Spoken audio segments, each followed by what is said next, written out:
serving as the chair of the chapter, serving since our elections in September of 2021. So we are still in the virtual world as the pandemic rages on, the Delta variant and the Omicron, and we're going to continue holding our programs online, which there are some advantages in that, we can reach people across the state rather than just in the Wenatchee Valley. But I'm hoping someday we will be able to meet again in person. The state has updated our guidelines, and we can meet in person starting in 2022. However, vaccinations are required, and we're not really set up at this point to check vaccination status. So we'll probably continue to meet online with the chapter. But the state is actually hosting some of their annual programs. Study Weekend is going to be in Ellensburg this year at the end of April, and Botany, Washington will be held in the middle of May in the San Juan Islands. And so I would encourage you to go to the WNPS website, WNPS.org, to get updated information on those programs, which are being held this year in person. So anyway, chapter announcements. Our next board meeting is January 6th, and our board used to be 11. We're down to 9 members. And so if anybody out there in the chapter wants to join a really fun board, please contact me. Our next program will be on January 20th, again online on Zoom, with featuring the Clark's Nutcracker interactions with whitebark pine. So anyway, enough about that. I just would invite all of you to enjoy our program tonight about heritage gardens, and we are hoping that we are going to perhaps be able to develop a partnership here and bring that program right to the Wenatchee Valley. So stay tuned. All right, and so now I turn the program over to Emily Orling, who is our program chair, and she will proceed with the program. Thank you, Joan. I appreciate that. So as Joan said, it's our pleasure tonight to welcome Heather Wendt and Elizabeth Jackson for our program on Heritage Garden Program. And Heather Wendt is a conservationist and the co-author of the Heritage Garden Program. She is also the co-author of the Plant Selection Guide, Heritage Gardens of the Columbia River Basin. Heather has worked for conservation districts since 1997, and she currently serves as the assistant manager for both the Benton and the Franklin conservation districts. She is also responsible for coordinating the Heritage Garden Program in Benton, Franklin, Kittitas, and Yakima Counties. Heather lives in Kennewick with her husband, Greg, their daughter, Allie, and their mini-Aussie, Flynn. And Heather's favorite native plants, which I always like to ask our speakers, is Globemallow. And our second speaker tonight is Elizabeth Jackson. And she joined Cascadia Conservation District as a resource specialist in February 2021 and has lived in the Wenatchee Valley for the past 7 years. Elizabeth has over 10 years of experience in natural resource management and 5 years of experience in conservation planning. She earned her BA in environmental science from Clark University in 2009 and recently graduated with a master's degree in fisheries and wildlife management from Oregon State University. Elizabeth enjoys traveling with her husband and hiking with her dogs and also caring for foster animals. And Liz's favorite native plant is the golden currant. So tonight, Liz and Heather are going to take questions from you at the end of the presentation. So if you have any questions for our speakers, feel free to use at the bottom of your screen, you will find a chat box or a Q&A box, and you can enter questions into either one of those. And then at any time during the program. And then at the end of the program, I'll go ahead and ask those questions for you. And and we can see what they have to say. And I think that is everything I have. So Heather and Liz, thank you so much. Wonderful. Thank you very much. Thanks for having us this evening. Well, I mean, gosh, what better thing to do than talk about plants, right? It's getting it's cold. We're finally getting some snow, and so we can think about spring. And so the program we're going to share with you this evening is Heritage Gardens. The Heritage Garden program. Let me see. There we go. So first, let me tell you about conservation districts. If you're not familiar with conservation districts, we were born out of the Dust Bowl. There was a natural disaster. We had drought conditions, some not so great agricultural practices. So in 1935, President Franklin Delano Roosevelt developed the Soil Conservation Act to address this national crisis, and conservation districts were formed out of that. We are non-regulatory agencies tasked with promoting and conserving natural resources on private lands. And so the Heritage Garden program is a partnership between conservation districts and Native Plant Society chapters. It was originally created by the Benton Conservation District and the Columbia Basin Chapter. And it was a bit of a funny story on how that came to be. When I started working for the Benton Conservation District, oh gosh, 12, 13 years ago, the Benton board wanted me to promote xeriscaping, low water use landscaping. And so I went out into the community and I said, oh gosh, like let's do this, and I was talking to people about xeriscaping. And the response that I got was pretty much the same, like, oh no, it's brown, it's gross. We don't want to talk about xeriscaping. And so my good friend, Donna Lucas, who was with the Columbia Basin Chapter, said, Heather, if you call it a garden, they will come. And so we basically spent 18 months working together, the Conservation District and the Columbia Basin Chapter, to develop the Heritage Garden program.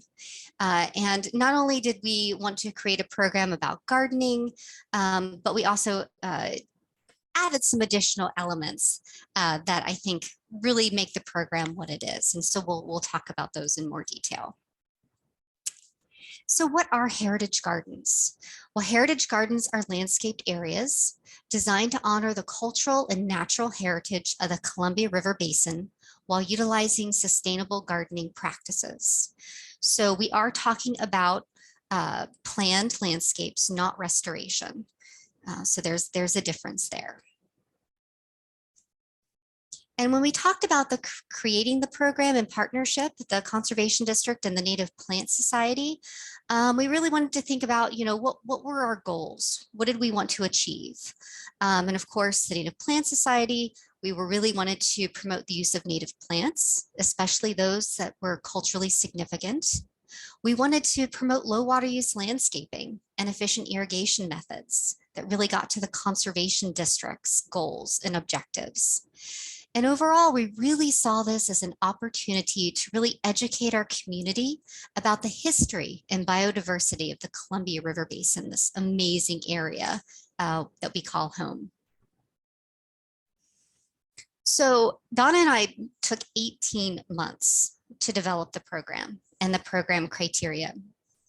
We knew that in order to be successful, when we're talking about taking native plants and incorporating them into traditional landscapes, that we had to be very careful in the plants that we selected. We had to be very knowledgeable and really pull in all of the knowledge of all of the experts in our region so that this program was going to be successful. But in addition to the plants, we also wanted to incorporate other elements to really make this a holistic program. So we looked at, how animals, pollinators use the plants. So we could use that as an educational outreach opportunity. We also wanted to look at the local geology. We live in an amazingly geologic, unique area. So we wanted to incorporate that into the program. And we also wanted to pay tribute to the cultural significance of the plants that we were looking to incorporate into these landscapes. And so we took all of those different elements and we created a certification checklist. The checklist has required practices if you want to have a certified heritage garden, and we'll go through those in a little bit more detail. And there's also some recommended best practices for individuals to consider. But for those folks who want a certified heritage garden, we really sort of put it all down on paper so that all of the elements were very clearly defined. So plants, right, our favorite thing to talk about. We wanted to have some minimum criteria, at least 5 different species of plants. So we want to have diversity. 75% of those plants native to Washington state, which meant that the other 25% could be maybe some desert Southwest plants, but mostly all of the plants that we use in this program are native to the United States, maybe with the exception of lavender, right, who originated in the Mediterranean. So we do want to provide some opportunities for inclusion there. 30% of the plants for our area here in the lower Columbia Basin having a water requirement of less than 10 inches of water annually. So basically 30% of the plants should not require any supplemental water once established. And that's an education piece for homeowners. A little bit of water, a little bit of love to help with establishment is important. And then no more than 10% of the plants would require more than 30 inches of water annually. It is amazing to me how often when I go out and I meet with homeowners and they have a plant that's an heirloom plant. It was their grandmother's. It was their great aunts. It was a gift from someone who has passed. And it may be a higher water use plant, but it's kind of tucked into the corner of where we want to put our low water use landscape. Of course, we're going to incorporate that plant in, aesthetically making sure that it fits in with the design, but also, again, it's an important part of their story. So we want to make sure we have room to include those special plants. We need to have at least 2 plant species that have wildlife value. This is extremely easy criteria to meet. Again, it's really about educating folks, really having them think about their landscapes in a different way. Anything that blooms is great for pollinators. Anything that produces seeds or berries can be used by birds and mammals as a food source. So again, just an opportunity to educate more than anything else. And then we look at the cultural significance of the plants. So we have, done a lot of research, and so we know what plants are used or have been used by the indigenous peoples for food, fiber, medicine, and shelter. And then we also incorporate early explorers and botanists.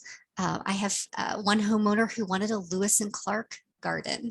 So just plants that were noted during the Lewis and Clark expedition.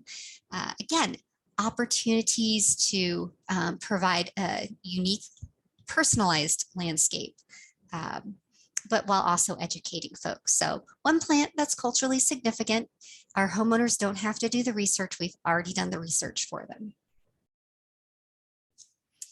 And geologic features. And it always confuses people when I show this lovely photo of these basalt columns. You do not need to have a basalt column for your heritage garden. You don't have to go out and spend that kind of money. But we do want to basically pay tribute to our rich geologic history. We have the basalt flows and the ice age floods that shaped the Columbia River Basin.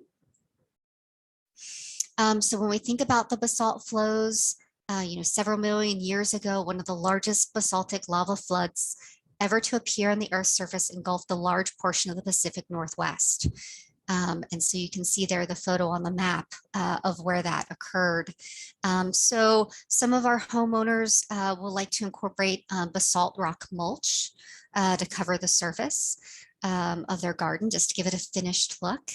They can use crushed basalt for pathways and things of that nature. So lots of different ways. And obviously, if they have rock on site that wasn't brought in, that was just there. They are digging it up when they're planting. That's perfectly fine. You don't have to go out and spend a lot of money to meet any component in the Heritage Garden program. And we also have had the Ice Age floods. There are a lot of granite erratics throughout the Columbia Basin. And again, I'll go out and I'll be like, oh, where did you get that? They're like, oh, they dug it up when they constructed the house. And so we just told them to roll it over there. And I'm like, oh, that's perfect. We're going to incorporate that into your garden. So lots of different ways to incorporate geology. Again, it doesn't have to be expensive. And but really, again, it's just that educational piece about not having to bring in material that's been shipped from way far away, cutting down on that carbon footprint, if you will. So I thought we'd go through some of our plants that we incorporate in our heritage gardens. This is one of my favorite shrubs. This is purple sage. It is a deciduous shrub. Doesn't really require any supplemental water here, but it can take a little bit of extra water. Beautiful mounding shrub, about 30 inches tall and 30 inches wide, and it gets these gorgeous spikes of purple flowers that the bees and the butterflies and the hummingbirds love.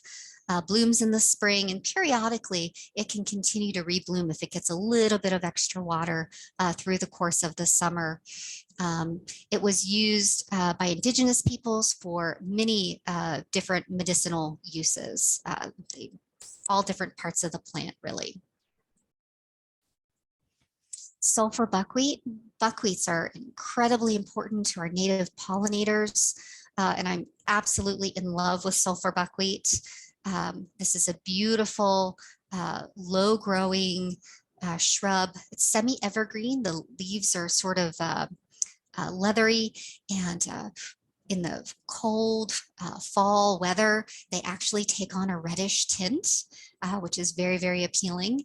But in the spring, stalks will rise up and you'll get these pom-poms of these sulfur-colored flowers that just get covered by pollinators. The birds like to eat the seeds, and it's just a really nice addition to the garden. Stays green, compact, very well behaved, our sulphur buckwheat. And of course, my favorite plant, Monroes Globemallow, and that changes, by the way. I have to be honest. But right now it's Monroes Globemallow.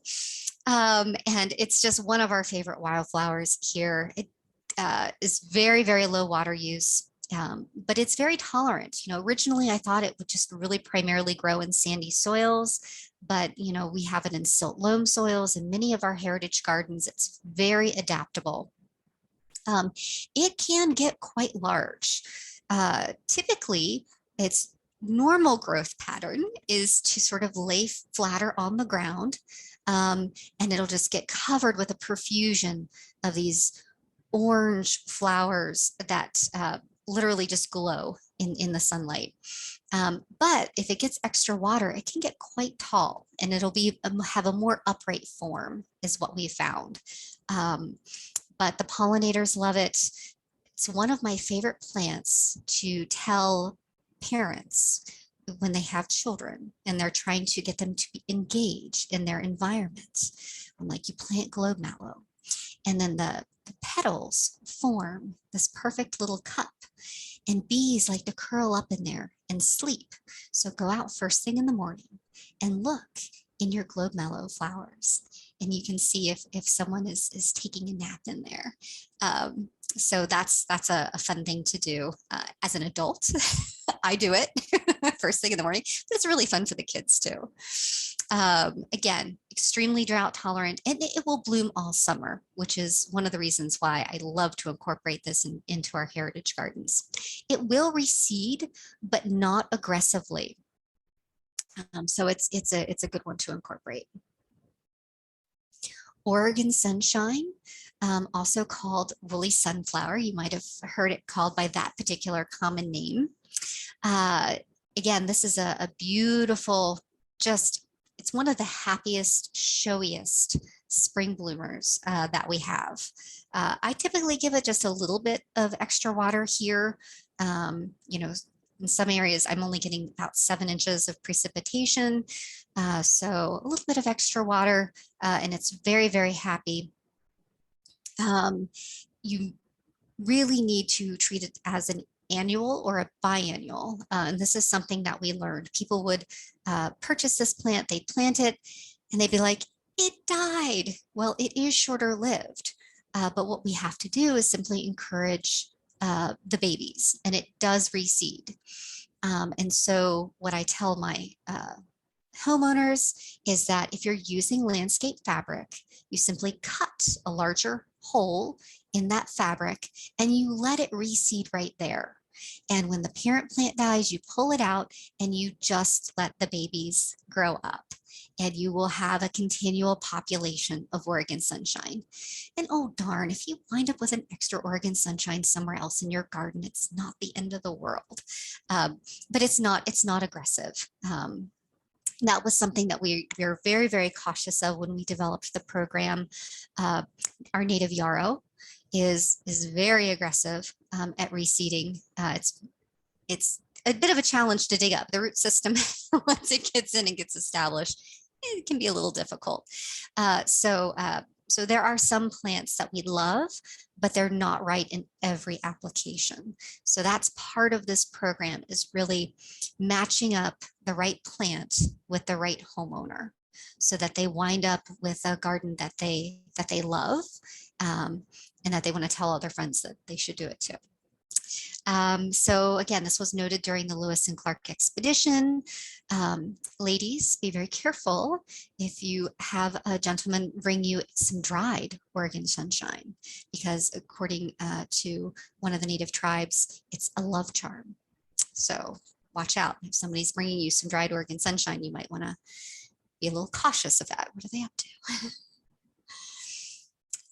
Fragrant evening primrose. This plant is commercially available from a lot of our native plant nurseries, and it is absolutely, absolutely gorgeous. This one requires a little bit of supplemental water here in our area, but it is compact. It is a great plant to sort of put along borders.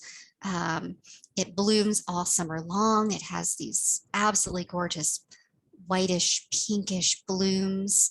And it's an absolute favorite for our gardeners here. That dark green leaf is a nice contrast to a lot of our other native plants who have those sort of silvery green leaves. So it's a nice addition. When we talk about transitioning into low water use or native plant landscapes, I really encourage people to phase their projects and start small. But heritage gardens can come in all sizes. It doesn't have to be your entire yard. You can. Love to do entire front yards, but you don't have to. And if you're new to gardening or new to native plant gardening, certainly phasing it or starting with an area is definitely recommended. And we think about those areas that we have in our landscapes where we can't really get grass to grow. Those areas like right along sidewalks, or in your side yards where maybe the sprinklers really aren't reaching and you're not getting good irrigation coverage. Those are great areas to transition into a heritage garden. And that way you get to learn about the plants if you're not familiar with them already. So I thought we'd take a look at some heritage gardens so you can get some inspiration. This is Cheryl's garden in Richland. And you can see in the before photo that she had the typical little strip of grass right by her sidewalk and her driveway. She could not keep it green. She watered and watered and watered and watered. She had a river wash underneath, and so she had a lot of cobble. And so it was just very droughty. And then she also had, there's that concrete curbing that we all have in our landscapes.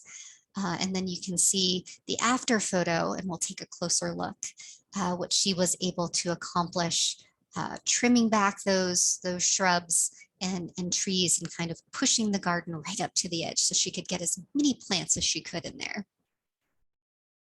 And so here's an up close look. She built a dry riverbed, and this is a great feature to add. If you have she has a small area, but even if you have like a larger area and you want to break up the space and have a feature, you can incorporate a dry riverbed. It can just be river rock. It doesn't have to be as elaborate as Cheryl's. She turned it into a work of art.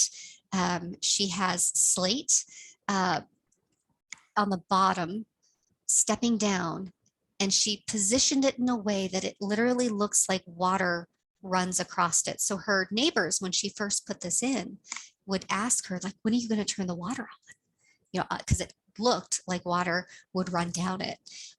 Absolutely beautiful, but many different, types of rock. She used basalt rock in the picture there on the right. You can see down by the sidewalk, she has sort of an undulating, like a wave pattern. She's a retired teacher as well as an artist. And she knew that the little kids on the way to school, she had noticed that they would step off the sidewalk into her garden. And so she used that, just a little bit of rock mulch along the edge in an artistic pattern, so she could protect her plants and also cut down on soil erosion, which I thought was brilliant. The other thing to note here, you don't see the concrete edging anymore. Well, she didn't pull it up. What she did is she took those larger basalt boulders and she put it down in front of the concrete curbing and then backfilled behind it. So she saved time and money not removing it. She just hid it, which I thought was brilliant. So, and this is right after it was planted, but so it doesn't look as full and lush as it did in later years, but absolutely gorgeous.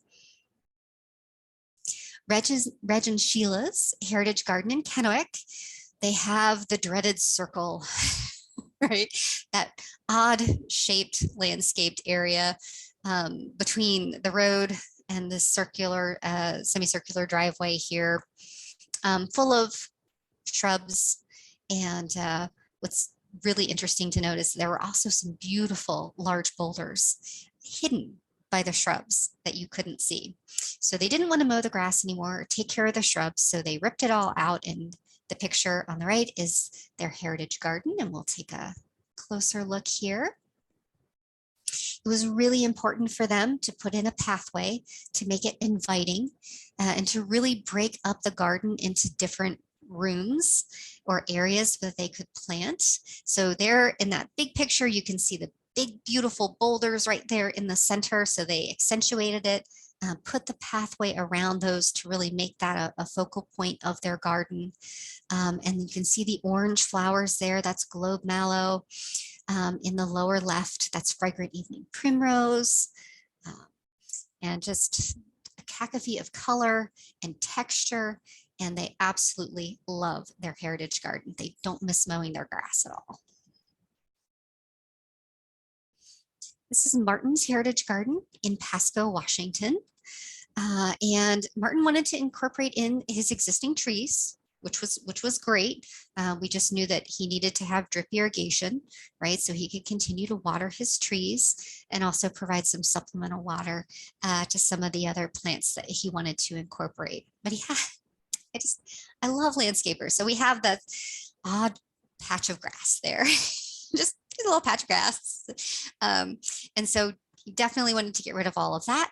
So part of the Heritage Garden program is we do create these inspirational guides or planting plans. And that really just helps the homeowner to visualize how to how to incorporate the plants into their landscapes, where their walking pathways will be, and really how to layer the plants so that there is always something interesting blooming. And here's Martin's garden afterwards. He has extremely sandy soil. I mean, it is a sand dune. And so we incorporated a lot of sand-loving plants in here, purple sage, fringe sagebrush. He's got firecracker penstemon, which is the red you see in the background. But you can see he used some basalt mulch, some larger native basalt mulch to hold the soil down. His pathways are just sand, just native soil. And then he had some granite erratics. When he was digging in the backyard, he found some rocks. And so he incorporated those into his landscape as well. Oh, and I love the picture in the upper right hand corner. He found a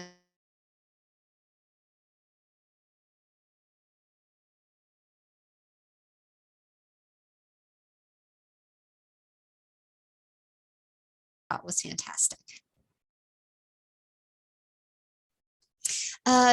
We not only work with private homeowners, but we also work with businesses, and we also work with municipalities. And this is the Hansen Park Heritage Garden that the city of Kennewick asked us to help with the plan and the installation of. So I partnered, I did the planting plan, and of course I partnered with the Native Plant Society. I took it to them for their input. Had the master gardeners review it, really trying to build those community partnerships. The local herb club, we have a drought tolerant herb garden in this heritage garden. And so I went to the local herb club with my plan, and they gave me recommendations on plants. So it was really a wonderful community-wide project. And this is one of our first gardens at the Conservation District. Community gardens at the Conservation District was really the primary lead on. I wanted to take the opportunity to have fun with pathways. Pathways are really important when you think about gardening and you think about, the layout of your garden that provides access through the garden. But you can also have a lot of fun with it. So the light brown line going through the garden, that's the central pathway. And it mimics the logo for the city of Kennewick. So that white line in the city of Kennewick's logo that separates the blue from the green, so I mimicked that line through the center of the garden. And then there's another pathway, a light brown pathway, semicircle at the top there. And that is to mimic the sun. And so we just sort of incorporated their logo into the pathways for the garden, which was kind of fun for us to do. When you're a crazy plant person, these are the things that you think about. Sorry. And here's the garden today. This is a drone shot. It's flipped, so it's upside down from what you saw before. But it's been growing. It's doing phenomenal. The typical problem that we have with all of our gardens is that, public gardens that are in a setting like this in a park, is that I get a lot of overspray. So the plants are kind of moving around, out of reach of the water, which is fun for me. I had a lot of firecracker penstemon, which is a beautiful desert southwest plant, but it does not like as much water as it was getting. So it was fine. It just reseeded, 20 feet over, and I was fine with that. So we're growing together and learning together in this particular garden. This is Joe's Heritage Garden in Kennewick. Again, we have this wonderful circle of grass out here, not doing anything. Joe didn't want to mow it, and it was, again, hard to keep watered because it was separated from the rest of the irrigation system. So he turned it into a beautiful, beautiful heritage garden. Lots of Oregon sunshine and blue flax, and he filled it with little pieces of art, which I thought was really fun. That's big leaf loop in there in the center. Absolutely gorgeous plant. So yeah, fun with plants. You can create really any aesthetic you want to with native plants.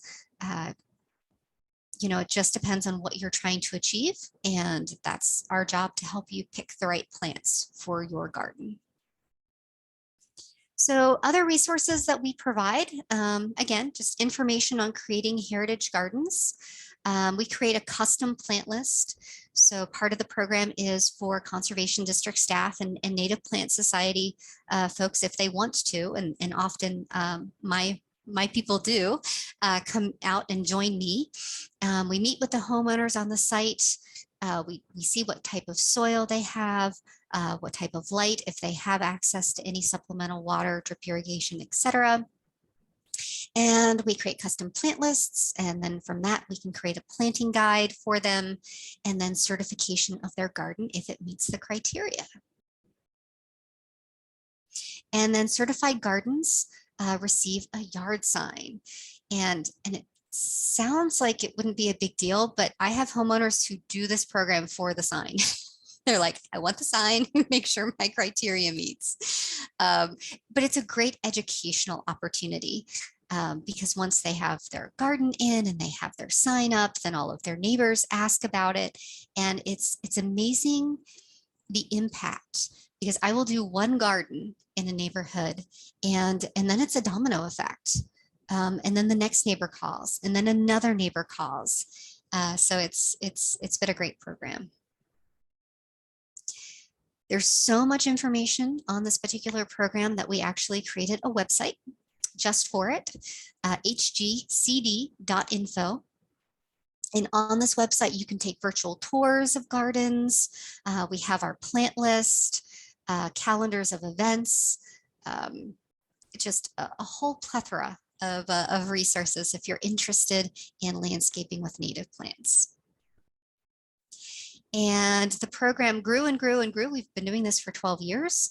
And so Donna Lucas, the co-creator of the program, and myself, we wrote a book, Plant Selection Guide, Heritage Gardens of the Columbia River Basin, which really features, oh, look, there's Globemallow. See, it is my favorite plant, which features, oh my gosh, many flowers. And it's 160 some pages long, but lots of grasses and shrubs and the wildflowers that we incorporate into our gardens.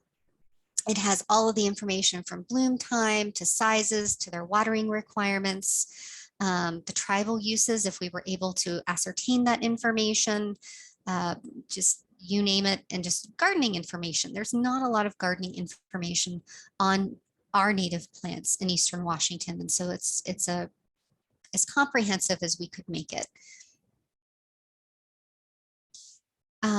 Other partnership opportunities. So as I said, this program really is a collaboration between the Native Plant Society chapter and the conservation districts. And we partner to do workshops.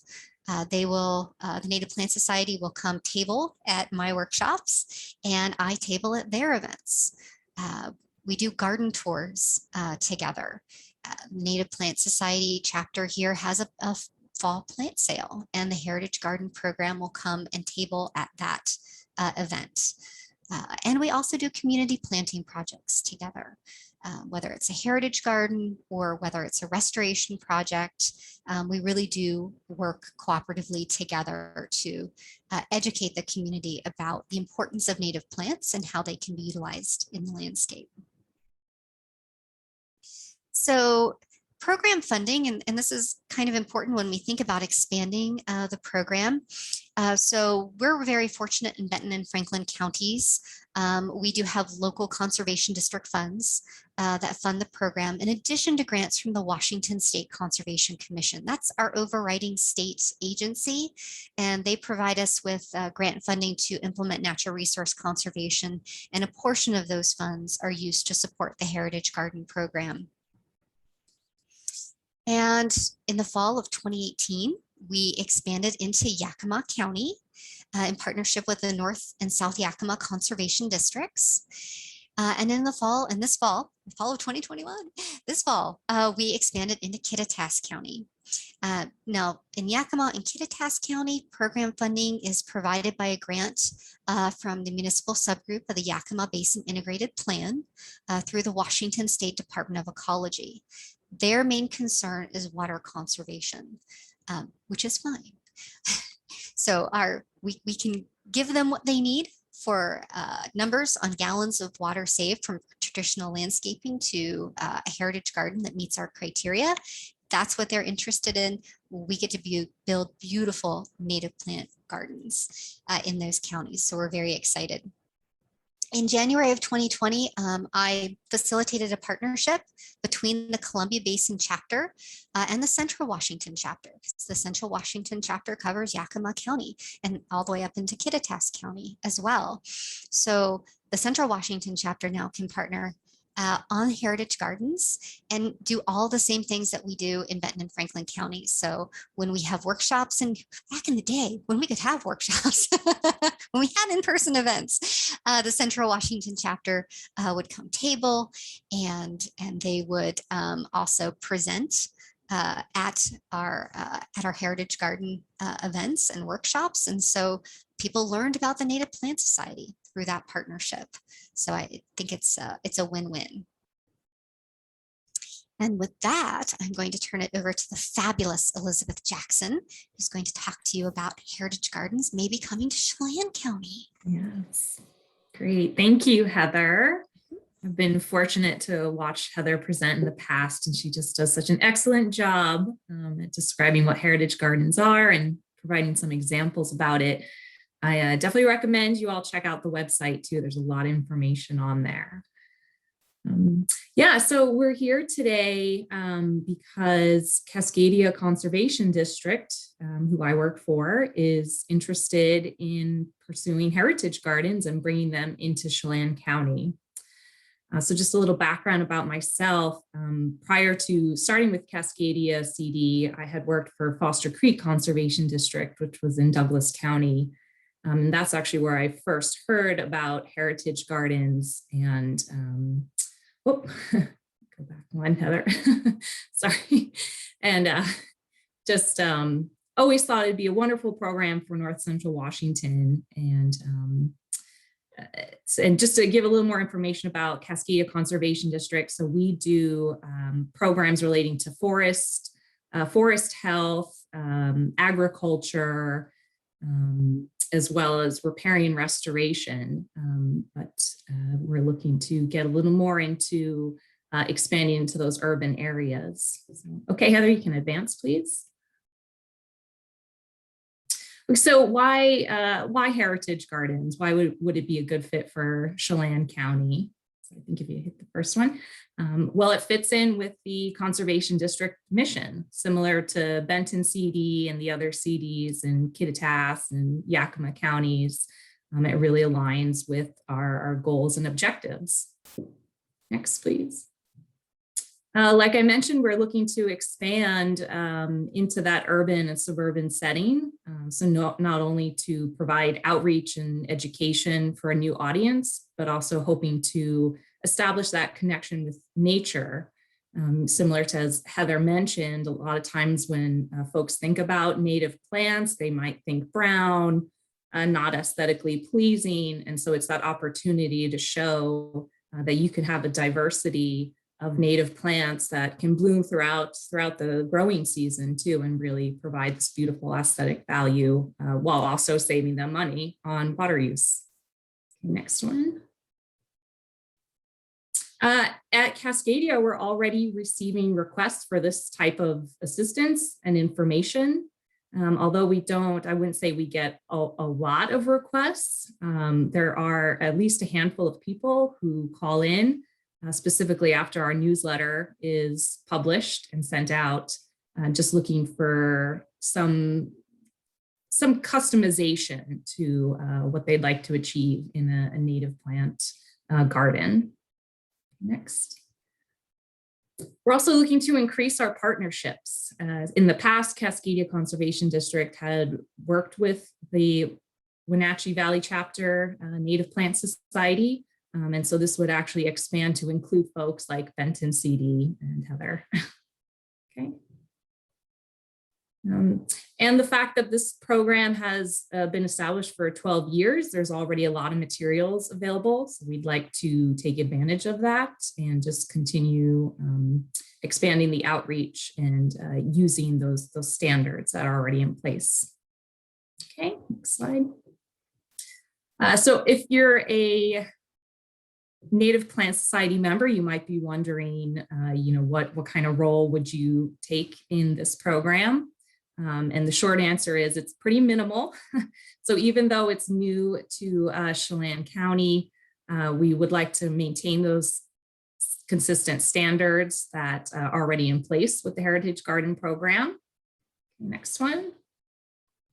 And really, as Heather had mentioned, the role that we're really looking for the Plant Society members are to help tailor these plant lists based on the client's needs and objectives. So really, double checking, making sure our plant list is a good fit for the client and the specific landscape in place. Okay. Most of the work would be performed by Cascadia Conservation District. We'd really be the boots on the ground, specifically myself. So I'd be the one going out meeting with clients and putting together a planting plan for them. And so this would all be done free of charge. We want to make sure that we're providing these resources without our clients having to front funds for it. And again, a lot of it would be this education component, teaching them about the native plants, different types and ways to install them. And also hitting on those cultural and geological features that Heather had mentioned. In case you're not familiar, Cascadia Conservation District already has a Native Plants 101 workshop. So I put a link to our website there if you'd like to check it out. We do have some past recordings available that you can watch from, I believe, this past March. And so this would fit in, the Heritage Gardens education component would fit in really well to this workshop because we can have guest speakers like Heather come back or others to present more information about native plants, possibly even Native Plant Society members to talk about it. And so there's no cost share involved, so we wouldn't be funding the cost to purchase the plants, but we can help design the planting plans. Okay, next. There's also 2 local demonstration gardens in the Wenatchee Valley already. So the photo there in the top right corner, that's the Saddle Rock plant garden that we had helped put in cooperation and partnership with the Native Plant Society and the city of Wenatchee. And there's a Boy Scout volunteer helping me keep it clean over this past summer. So that's one spot that we can use to help inspire clients or provide educational talks or workshops. The other is the Riverfront Park Demonstration Garden. If you're not familiar with it, it's maintained by the WSU Chelan Douglas Master Gardeners. I think also co-sponsored by Chelan PUD, I believe. So that's another option that just shows a variety of plant species that clients might like to install in their heritage gardens. Okay, next, please. And it's just a great way for the Plant Society and the CDs to share resources too. Okay, next. Oh yeah, and the outreach and marketing. So of course, there'll be a marketing component to this, and with the help of the Native Plant Society, that would be wonderful to showcase this program, to get interest, generate interest, and then hopefully over time it would spread through word of mouth more than having to really advertise for it.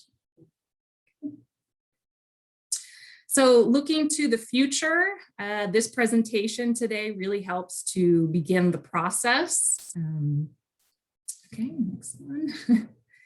Next steps would be establishing MOUs with folks like Benton County and the Cascadia Conservation District. So just making sure our 5 board members are on board with this program.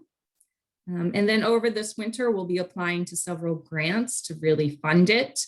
Cascadia does have some funding currently available to jumpstart the program, but to really get it up and running and have those resources available and making sure I have time dedicated to it. We'd like some additional funding. And so it can come in all shapes and sizes, those applications. Okay, next, please. And then training. So since it started with Heather down in Benton County and Donna, it'd be wonderful to do some cross training with her. So that's also the next step to get it going. And then last would be advertising and outreach. So publishing it in our newsletter, having the Plant Society also help advertise for it when we're really ready to pull the trigger here and start meeting with clients. And then these are just some of my favorite plants I'd like to share because Heather did have a bunch in her presentation.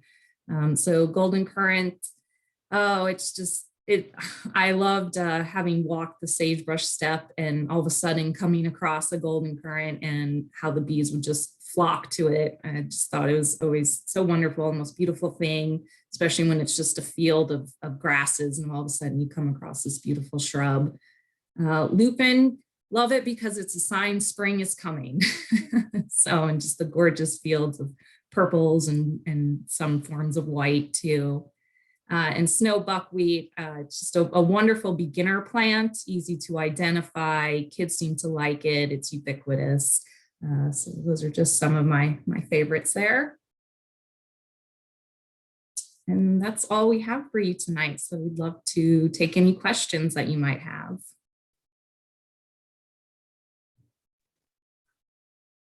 Wonderful. Thank you so much, Heather and Liz. We really appreciate the time that you've taken to give us this presentation tonight on the Heritage Garden programs. Lots of information that you gave us. And if anybody in the audience has any questions, please go ahead and use either the Q&A button at the bottom or the chat button at the bottom of your screen, and I can relay those. In the meantime, we do have a few that I've jotted down. Sorry if I'm going back and forth. First question we had for the Heritage Garden program, I think this is mostly a question for Heather. How did the Heritage Garden program determine what plants are culturally significant? Great question. Well, first and foremost, we reached out to the local tribes to ask if they wanted to provide us to review the plant list and to provide comment, and they respectfully said no. So it's based off of literature. It's based off of many literature searches. If you purchase the plant selection guide, you can see all of those pages of research and all of those other resources. So awesome. Thank you. Yes. And since you mentioned the plant selection guide, where could that be found if people are interested in acquiring that, purchasing it, downloading it? What's the best way to get that? So the states, our state WNPS website, it can be purchased there. That's probably the easiest place to go. Okay, excellent. Hopefully most of us here at this presentation are familiar with WNPS.org, where you can purchase that awesome reference. And also for those of you who may not be familiar, you can also purchase a membership to the Washington Native Plant Society. If anybody here is new to the organization and would like to become a member, just get that in there. A couple other questions for you, and I see some coming in at the chat too, which is wonderful. Let's see, does the program assist residents in sourcing plant materials, or is that something that the residents will source themselves? Great question. So I've tried to make it as easy as possible. When you have your final planting plan, there's a plant legend on that. We actually export that out as an Excel spreadsheet. So you have a shopping list that you can then send to vendors, and we give you a vendor list. It is not a recommended use list, but it's all of the native plant nurseries that are in the region that carry these plants. And you can simply email them your plant list and say, would you please tell me what you have available and how much it costs? And and you may have to order from more than one nursery, but that's really the easiest way to do it. And so we provide you all the information you need to just send a couple of emails and then order away. Got it. And then so the residents, or I guess in this case, clients, you might call them from your perspective, would be in charge of doing the actual landscaping themselves. So they would be tearing out or getting a contractor to tear out the grass and curbing if necessary, and rearrange, rock features, or, and then do the actual planting themselves, irrigation. Absolutely. Most of our homeowners might hire some of the heavy lifting, if they're going to be doing some major construction, or and then they might do the planting themselves. So there's different aspects. And so we really walk people through the different steps that they need to take and the order that they need to take them in order to be successful. And then, but yes, they if you want to hire a contractor, if you need to hire a contractor, then yeah, that's not something we do. Got it. Yeah. Okay, excellent.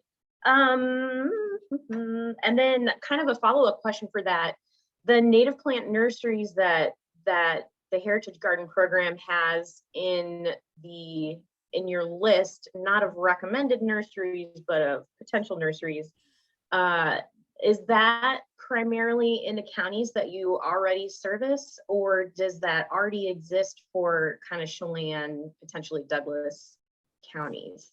It's regional. I mean, it's all of Eastern Washington. So there are vendors, Derby Canyons. I'm trying to think of who would be the closest for you all. Derby Canyons, Desert Jewels out of Spokane, Derby Canyons out of Peshastin, which is by Leavenworth. But a lot of them ship, and then of course my favorite is the Columbia Basin Chapter has a native plant sale in the fall. And my favorite thing to do is to stand there and see all of my homeowners come with their planting plans and their plant lists. And they're like, Heather, I need these plants. We just have so much fun. It's a great extension of the program. Perfect. That's awesome. Let's see. Another kind of similar question to one that came out earlier. How has the Heritage Garden Program determined water requirements for specific native plant species? Oh, lots of research. USDA plant database is an excellent one. We use the Burke herbarium. So basically, these plants grow in ranges, but those are the primary resources we've utilized. Awesome. Great. Yeah, there's a lot of resources out there. And it's always interesting to find new ones. Yeah.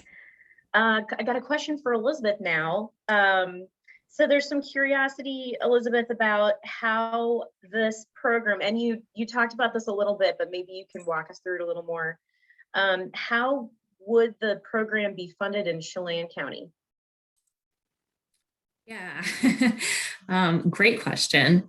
To start off, a lot of the funding would be coming from the Washington State Conservation Commission. So there's several sources there to really get the program going. And then from there, we're also looking, hopefully Department of Ecology will fund the grant that we had put in this past fall to continue some of the efforts. But yeah, a lot of it would be focused around either pollinators or water quantity. So anything along those lines. That's interesting. You were talking about the Yakima Integrated Plan, Heather, as being part of the funding source for some of your other Heritage Garden approaches in other counties. And I was curious, Elizabeth, whether there was anything local that would be similar, like if you think any of the PUDs might have options for that type of funding at all. Yeah, definitely something we're looking to ask that question with those local organizations. Yeah, so I wouldn't put it off the table just yet, because this is just such a new program and we're just getting started here. So as folks learn more about it, we might be able to tap into those funding sources. Yes. definitely super interesting. A couple extra questions. We're kind of getting down to the end here. So if anybody else in the audience has anything they'd like to tap in, I got a couple questions here, and then anything else anybody's interested in, we can bring up. Let's see, Lindsay is asking, what providers or nurseries would you recommend for sourcing native plants? And I'm assuming in Chelan County in the Wenatchee Valley area. And then any suggestions on seeding versus plugs versus containers? I could take the first half there. Yeah, I would recommend using the website as a resource too for some of those suppliers. Cascadia used to do a native plant sale, but we've actually gone away from that. But if you check out our website, we do have just a short list of suppliers in this area. So if you'd like, you could send me an email and I'd be happy to direct you to that exact web page. But we do have it on our website. Yeah. Oh, and our vendor list is on the website, our Heritage Garden website as well for regional. So you can look at the two and compare, see where the crossover is. I think that'd be a great idea. So seeding is a little bit of a challenge. If you're trying to create, normally we only do seedings for restorations, not for native plant landscapes, just because you don't have as much control. So if you're trying to do a more formal landscape, typically we use plugs. The 10 cubic inch plugs work really, really well. I always recommend buy small. Don't go and buy huge. I mean, unless you're talking about a large shrub or a tree or something like that, 10 CI plug is perfectly fine. It will grow. You're really, with native plants, you're buying the roots, right? And you have this little teeny tiny plant. And by the second season, it's going to be lush. It's going to be amazing. So don't worry about that.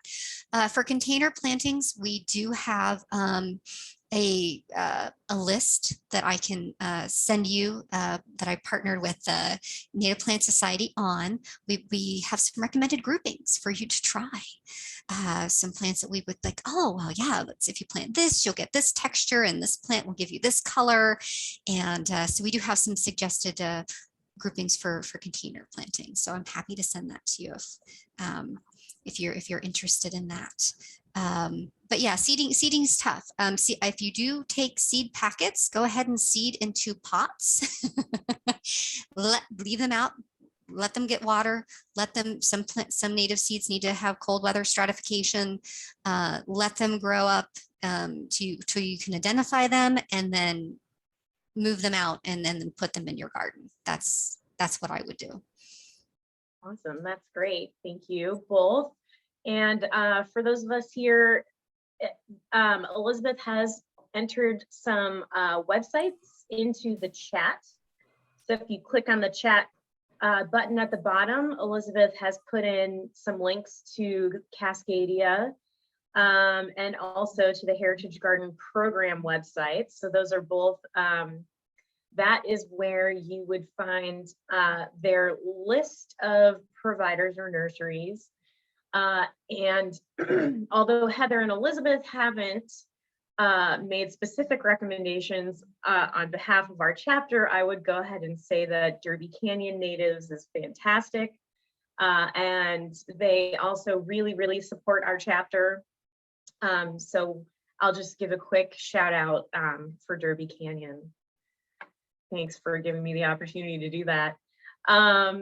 Let's see, and we have one last question that I see here from Lola, who would like to know if we have any specific landscaping companies that could help her transition her grass yard into a native plant paradise.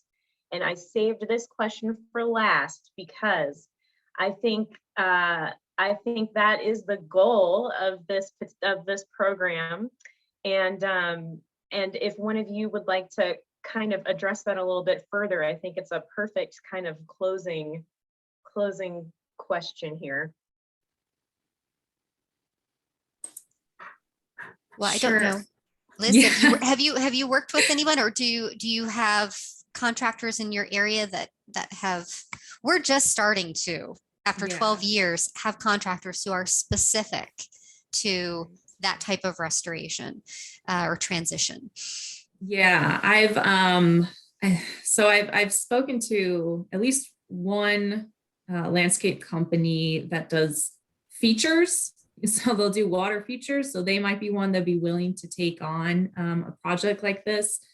Susan Balinger had mentioned in the chat there that Betsy Dudash could be a potential contact. And that's a great suggestion, Susan. Thank you.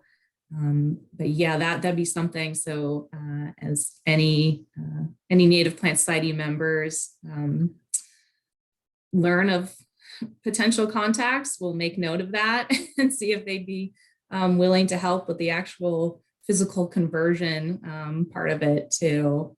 But as far as, just general landscape companies, that could be something I could help out with, maybe just calling around to seeing who'd be willing to take on that job if you don't want to do it yourself.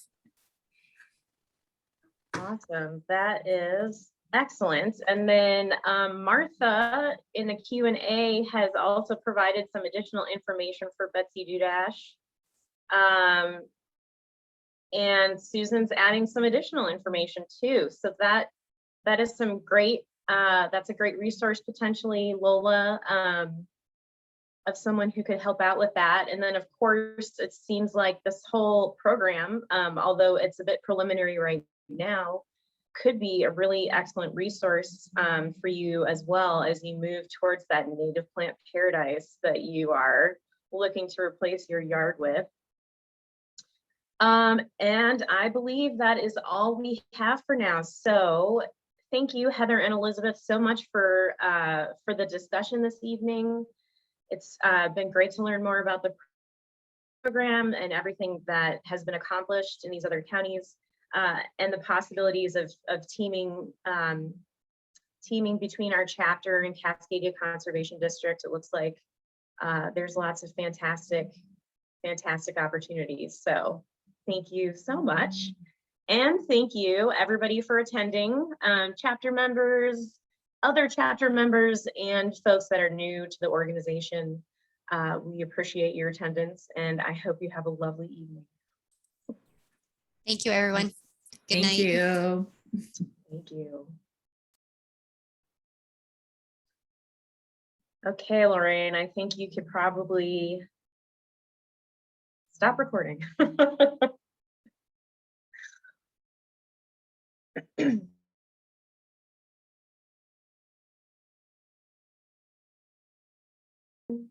Good evening.